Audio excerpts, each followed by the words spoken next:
बंदरिया बनी राजकुमारी। एक बार एक राजा के 3 बेटे थे। तीनों की उम्र शादी के लायक हो गई थी। राजा तीनों की शादी एक साथ करना चाहता था। उसने एक तरकीब सोची।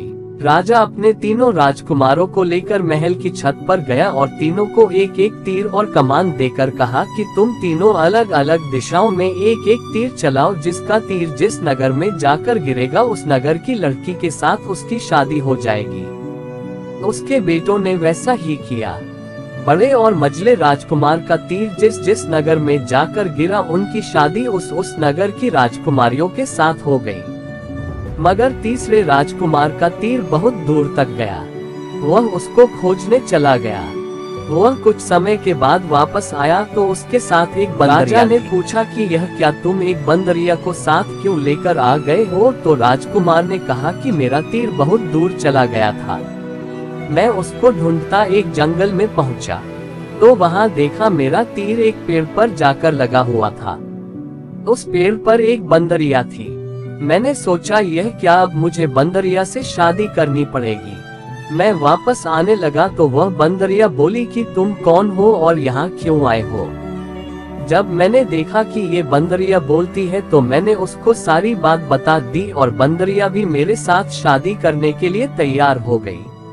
राजा ने कहा ऐसा नहीं होता है, क्या बंदरिया से भी शादी हो सकती है?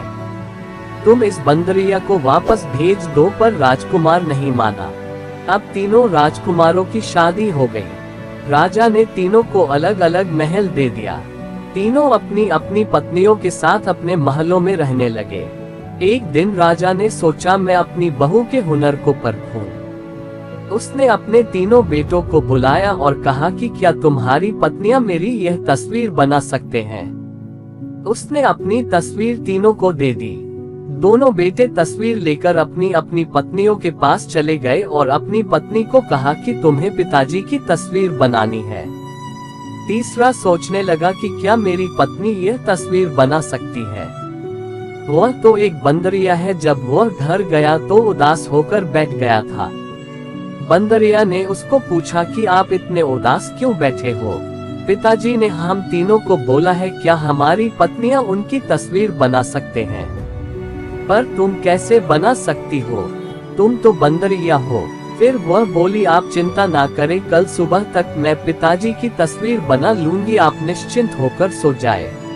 राजकुमार जब सुबह उठा तो राजा की तस्वीर बनी हुई थी, वह भी बहुत ही अच्छी। तीनों भाई राजा की तस्वीर को लेकर उनके पास गए। राजा ने देखा जो बंदरिया ने तस्वीर बनाई थी वह सबसे अच्छी थी। राजा ने पूछा कि यह किसने बनाई है? तो उसने बोला यह मेरी पत्नी ने बनाई है। राजा ने बोला क्या बंदरिया भी इतनी अच्छी तस्वीर बना सकती है? लड़के ने बोला हाँ उसी ने बनाई है। राजा ने सोचा क्यों ना और इसकी परीक्षा ली जाए। तो लड़का भी मन ही मन सोच रहा था कि एक बंदरिया कैसे इतनी अच्छी तस्वीर बना सकती है। वह बोलती भी है, मुझसे बातें भी करती है, आखिर इसका कोई ना कोई तो राज होगा ही। राजा ने उन तीनों को एक और काम दिया। राजा ने बोला मैं देखना चाहता हूँ मेरी तीनों बहुओं में से कौन सी बहू सबसे अच्छा खाना बनाती है। बड़े बेटे ने कहा कि कल आप मेरे यहाँ खाना खाने आएंगे। राजा उसके घर खाना खाने गया तो उसने कहा कि तुम्हारी पत्नी ने खाना अच्छा बनाया है। दूसरे दिन वे दूसरे लड़के के घर खाना खाने गया तो राजा ने कहा कि तुम्हारी पत्नी भी अच्छा खाना बनाती है। जो तीसरा लड़का था वह सोच रहा था कि मेरी पत्नी कैसे खाना बनाएगी, क्या बंदरिया खाना बना सकती है? जब वह अपनी पत्नी को रात में पूछने लगा कि क्या तुम कल पिताजी के लिए बना सकती हो, कल वे हमारे खाना खाने आ रहे हैं, तो उसकी पत्नी ने कहा हाँ मैं बना सकती हूँ, आप पिताजी को आमंत्रण दीजिए। लड़के ने सोचा मैं जानना चाहता हूँ कि यह बंदरिया खाना कैसे बनाएगी। उसने जाते हुए बंदरिया ने कहा कि आप जाए तभी मैं खाना बनाऊंगी। उसने जाने का नाटक किया और जाकर दूसरे कमरे में छुप गया। लेकिन जैसे ही उसने देखा कि बंदरिया ने आंख बंद की और एक लड़की का रूप बना लिया और उसने सारा खाना बनाया, तभी लड़के ने उसकी बाह पकड़ ली और बोला, तुम कौन हो और बंदरिया कहाँ है? तो उसने बोला, मैं ही बंदरिया हूँ और मैं लड़की हूँ। अगर तुम ही बंदरिया हो तो तुम लड़की कैसे बन गई? तो उसने बोला, अच्छा किया आपने मेरी बाह पकड़ ली, मैं आप श्राप से मुक्त हो गई हूँ। तो लड़के ने पूछा, कैसा श्राप?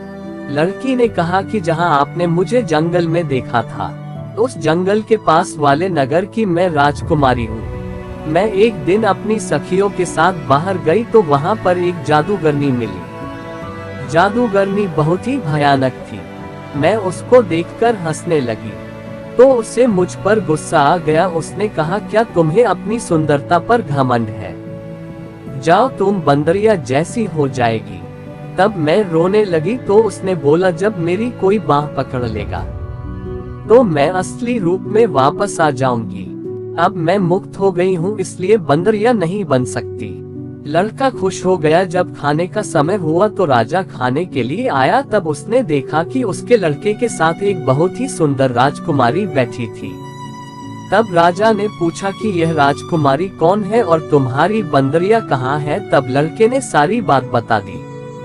यह सुनकर राजा को बहुत खुशी हुई और उसे तसल्ली भी हुई कि अब उसके पुत्र का घर अच्छी तरह बस चुका है। अब उसने खाना खाया तो उसको उसका खाना उन दोनों बहुओं से ज्यादा अच्छा लगा। अब राजा को मन में तसल्ली थी कि उनके तीनों बेटों का घर बस गया है।